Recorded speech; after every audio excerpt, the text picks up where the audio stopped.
Part 1. The First Signs. I never thought I'd be here, writing about how my life fell apart. You hear stories like this all the time, but you never think it's going to happen to you. Let me introduce myself. I'm in my mid-30s, married for 7 years to a woman I thought I knew. Let's call her Sarah for privacy's sake. We met like any typical couple, through mutual friends, hitting it off instantly. At first, everything was great. She was fun, spontaneous, and made me feel like the luckiest guy in the world. But over time, cracks started to appear, and I'm only now realizing how deep they go. The first sign that something was off wasn't even that dramatic. She started staying late at work more often. She's always been a hard worker, so I didn't think much of it at first. She works in marketing, and late nights sometimes come with the job. But then came the weekend work trips. Suddenly, she was gone for 2 or 3 days at a time, saying she had client meetings out of town. Still, I tried to brush it off. But one evening, I found something that set off all kinds of alarm bells. I was cleaning up around the house and found a receipt from a boutique store that I knew she'd never mentioned. She had spent a ridiculous amount of money on something I had never seen her wear. I asked her about it, casually at first, but she shrugged it off, saying it was a gift for her coworker's birthday. Fine, I thought, maybe I was overthinking things. But my gut was screaming at me. Something didn't sit right with the way she brushed me off, like I wasn't even supposed to question it. So, I started paying closer attention. I wasn't proud of it, but I had to know what was really going on. The late nights, the secretive phone calls, the sudden need to leave the room whenever her phone buzzed. It all added up to something, and I was determined to find out what. Part 2. A suspicion grows. It wasn't long before things got weirder. One Friday night, Sarah was supposed to be out with her coworkers for a networking event. She told me she wouldn't be home until late, so I decided to have a quiet night in. But around 10 p.m., I was scrolling through social media when I saw one of her friends posting a photo. The friend was clearly at home, enjoying a glass of wine, definitely not at any networking event. And Sarah? Nowhere to be seen. I tried calling her. No answer. Tried again. Straight to voicemail. This wasn't like her. I mean, sure, we had been growing distant, but she was usually quick to respond to calls or at least shoot a text if she was tied up. The pit in my stomach started to grow, and I felt this overwhelming sense of dread. Something was definitely wrong. She didn't come home until after midnight, reeking of alcohol, her makeup smudged, and her hair a mess. When I asked her how the event was, she smiled, this tight, forced smile, and said it was fine. Nothing more. Then, she passed out on the bed without even taking her shoes off. The next morning, I checked her phone while she was still asleep. I'm not proud of it, but I had to know. And there it was, text from a number I didn't recognize, conversations that didn't sit right. Lots of "can't wait to see you," and "last night was amazing." My heart sank. I knew I needed to confront her, but I also knew Sarah. She was smart, manipulative even. She'd spin it around, make me feel like I was the one overreacting. So I didn't say anything. Not yet. I needed more evidence. Part 3. The Breaking Point. A few weeks later, she told me she had another work trip planned, this time for the weekend. She said it was unavoidable, and I pretended to believe her. But in my gut, I knew. So, I did something I never thought I'd do. I decided to follow her. She left early on Friday, bags packed, giving me the usual excuse of, "I'll call you when I get to the hotel." I waited for a while before getting in my car and heading in the same direction. I kept my distance, not wanting her to see me. Sure enough, she didn't go to the office or any work-related location. She drove straight to a hotel on the outskirts of town. I watched from the parking lot as she stepped out of the car. A few minutes later, a guy I had never seen before walked up to her. Tall, dark-haired, younger than me, and they embraced like it was the most natural thing in the world. My stomach turned, and I felt this sharp, gut-wrenching pain. She was cheating.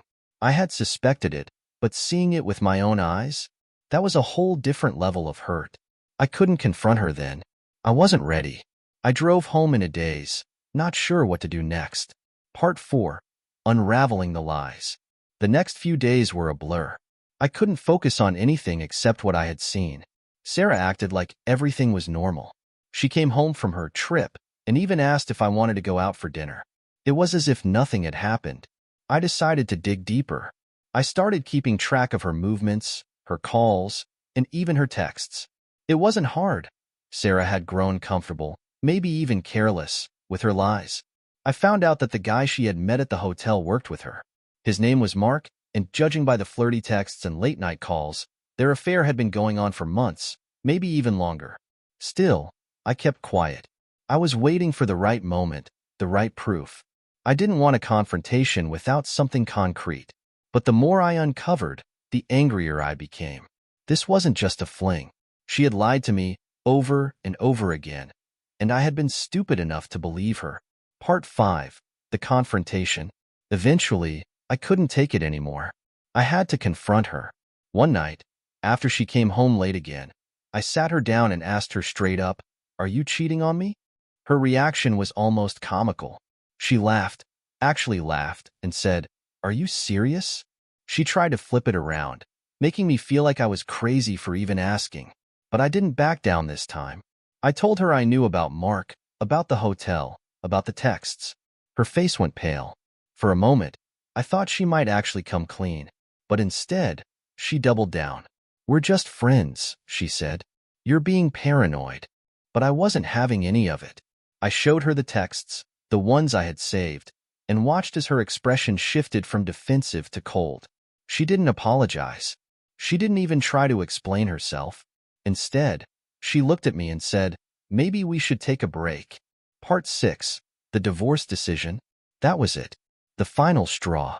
I told her I wanted a divorce. I was done being lied to, done playing the fool. She didn't even fight it. In fact, she seemed relieved. "Fine," she said, as if she had been waiting for this moment all along. We agreed to start the process, but things only got messier from there. Sarah wasn't just unfaithful, she was vindictive. She started going out more, flaunting her affair with Mark as if I didn't exist. It was like she was trying to hurt me, to rub it in my face. I didn't care anymore. I had made up my mind. The divorce papers were drawn up, and I was ready to move on.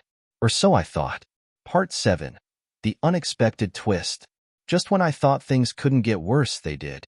I found out that Sarah had been hiding more than just her affair. Turns out, she had been siphoning money from our joint accounts for months, maybe even longer. Thousands of dollars gone, and I had no idea where it went. When I confronted her about it, she shrugged and said she needed it for personal expenses. But I wasn't buying it. I hired a lawyer and started digging into our finances. What I found was shocking. Sarah had been planning to leave me for a while. The affair with Mark? Just the tip of the iceberg. She had been saving up, preparing to start a new life without me, and she wasn't planning on leaving me much. Part 8. The legal battle. The divorce turned into a full-blown war. Sarah fought me on everything. Money, property, even the house we had bought together. She wanted it all, and she wasn't afraid to play dirty. Mark, of course, was right by her side, acting like he had won some prize. But I wasn't going down without a fight. I had evidence of her affair, of the money she had taken, and I wasn't going to let her walk away without consequences. My lawyer was relentless, and soon enough, Sarah's lies started to unravel in court. Part 9. Moving on. After months of legal battles, the divorce was finalized. I walked away with more than I expected, but it wasn't just about the money. It was about reclaiming my life. Sarah had tried to destroy me, but in the end, she only destroyed herself. Mark didn't stick around long after the divorce. From what I heard, he bailed as soon as things got tough. Typical. Sarah tried reaching out to me a few times after everything was said and done, but I didn't respond. I had moved on, and I wasn't about to let her drag me back into her toxic world. Part 10. A new beginning. Now, I'm in a better place. It took time, but I've started to rebuild my life. I'm not going to lie. It hurt like hell, and there are still days when I wonder how things went so wrong. But I've learned a lot from this whole mess. Trust your gut, don't ignore the red flags, and never let someone make you feel like you're crazy for seeing the truth. As for Sarah, last I heard, she's still trying to pick up the pieces. I don't wish her ill, but I'm glad she's out of my life for good.